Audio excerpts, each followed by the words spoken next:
just Australia and Canada. Not my children!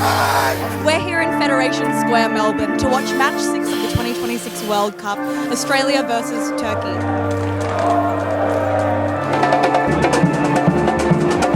Doesn't matter what nationality you are, we all come as Australians together, one group, and we celebrate. To think that this was going to be shut down, what a disaster that would have been. Look at it.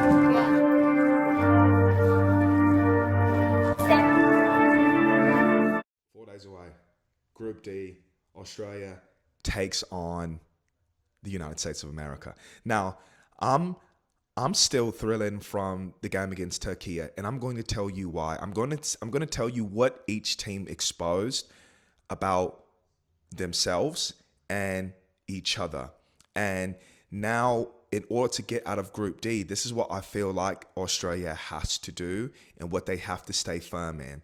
And I'm going to also go in a little bit into why this is so important for the game of football for Australia as a country, and how this possible run of Australia getting out of the group stage but hold on, if we get out of the group stage, what this can possibly do for the sport here in Australia is going to be tremendous, and I'm going to tell you why.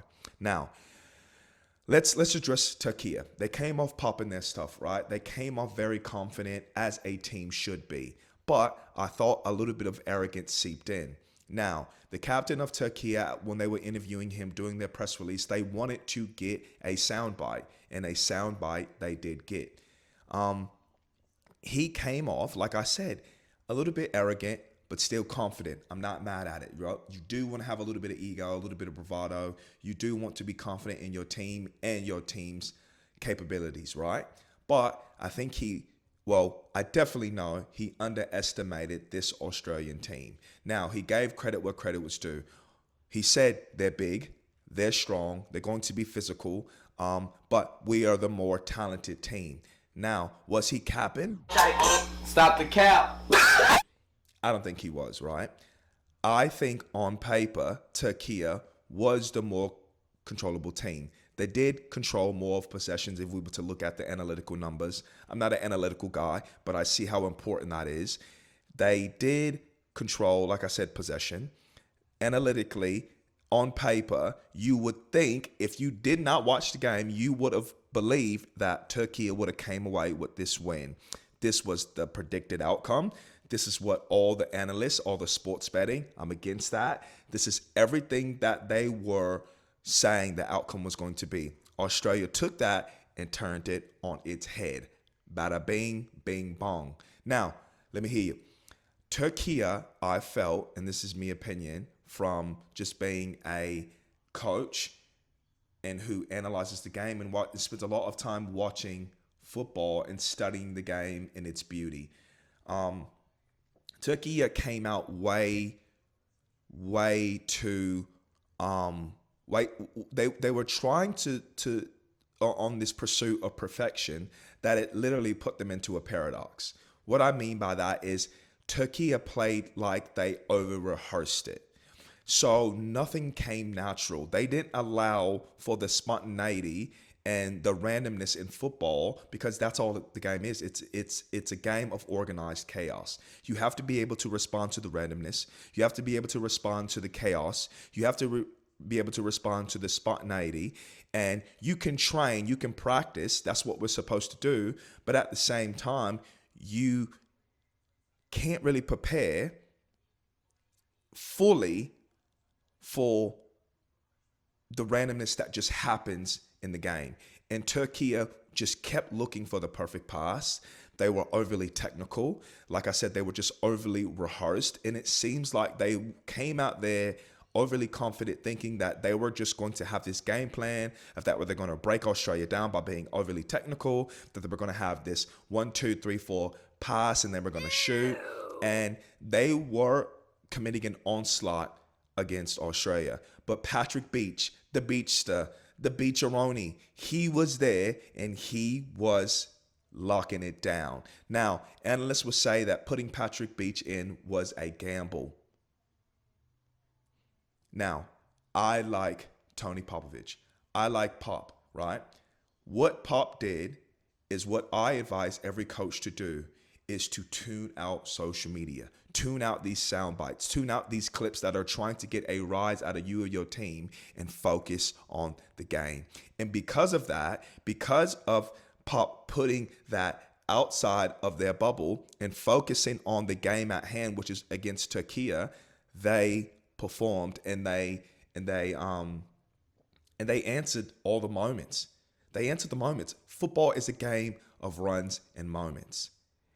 And the way they were able to respond, first, in the story, Irankunda. This man is a pace master, right? He's super fast, but he doesn't allow his speed to be his weakness. Like I've seen so many people and so many children that I coach, that your strength being speed can also be your weakness because you do not know how to control it. The pace of this young man is tremendous, tremendous. That first goal, to have a beautiful play in from a teammate, for you to get on that, cut it around the defender, and then put it near post on the keeper. It was a spectacular first goal. Youngest Socceroo to do it at 20 years old. That's something that he's going to remember for his lifetime, that he's going to tell to his children, and his children's going to tell it to his children's children, right? Now, Connor Metcalf. I think this bloke had amnesia, because I have never seen Connor Metcalf play to this caliber. I didn't even know he had this in his bag because he's never pulled it out before. But on the big stage, the kid from New South Wales, Newcastle, scored it. A screamer. The way he was trucking down like a Mack truck was stupendous. You got me spitting all over the camera, Connor. It was stupendous, mate. He went down, he bossed up, and he did his thing. I like the young lineup of Australia. I love the youngness and the youth that they had, and I'll tell you why. Yes, they don't have the experience to be on the world stage. I get that. But a lot of these players are playing at high stakes, whether it be the A-League, whether it be over in Europe, whether it be in the MLS. These youngsters are prepared. They have been coached beautifully in their youth system. They've gotten around beautiful mentors who have guided them and made them understand the game. And Pop's got them playing in a style that needs to be adopted by all of Australia. That's one thing that I feel like we're lacking, is we're lacking a fundamental something, a style that sets Australia apart. Like Spain has a style. France has a style. America has a style. Australia is the team. Yes, we're known for being physical and aggressive, but we need a sort of playing style that can be adopted by the whole country that's going to set us apart.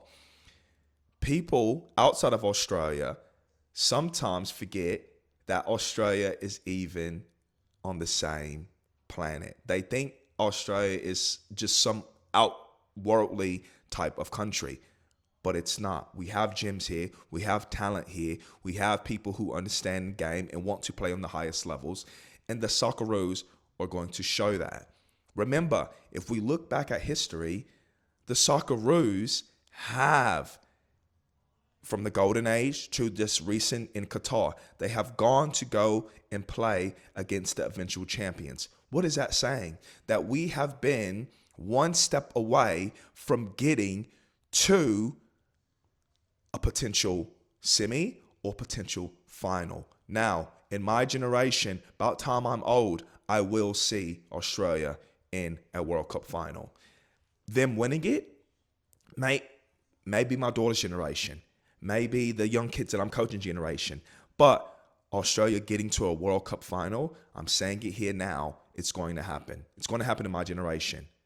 God, it will happen. Now, that's the faith that I have in this team. That's the belief that I have in this team. And that's the same belief and the same faith that carried Tony Popovich and his crew to have a 2-0 win over a respectable Türkiye team. Now, coming to this USA team. Now, look, I'm American also, right? I have American roots. I've lived there for a long time. So I consider myself to be an American, even though I sound the way I sound. My roots have some foundation in America. So this is going to be a game. I still want Australia to take it away, and the key things that's going to help Australia take this game away is this is what I believe. Australia is going to have to tighten up on some of the mistakes that they were making, some of the sloppiness that they were making. Now that they've gotten all the nerves out, now that they've answered the call against Turkey, they cannot allow that to blow their heads up. They have to stay grounded. They have to stay humble, and they have to stay confident. And because the job's not done yet, this is only one game, and one game can either blow your head up out of proportion, or it can prepare you to say that we're on this stage and we are here to answer the call and that we're here to do what we do. USA played a brilliant game against Paraguay. No offense to Paraguay, right? I feel like America made that Paraguay made America look better than what they should have. They should have given the American team a much better game, a much more balanced game. But I have to give kudos and have to give credit to Mauricio Pochettino for what he did. He came out. He's got Flo Balogun at the striker. He's got Christian Pulisic playing in this beautiful inverted winger type of role. He's got Sergino Dest up there. He's got the vets. He's got a mixture, and it just flowed. It just was so brilliant, and it was a masterclass of football. With going against Australia in the defensive bus, especially Sotul, how big he is. He's Mutombo. He's not going to allow America to just come in and dictate the pace of the game. I feel like Pop is going to have to park the bus, but he's also going to have to counter, and he's going to have to be a little bit more technical if we're going to attack America, and if we do go up first, we're going to have to step on their neck, and we're going to have to keep stepping on their necks in order for us to truly make a statement that Australia is here to dominate. That's my take. Wins.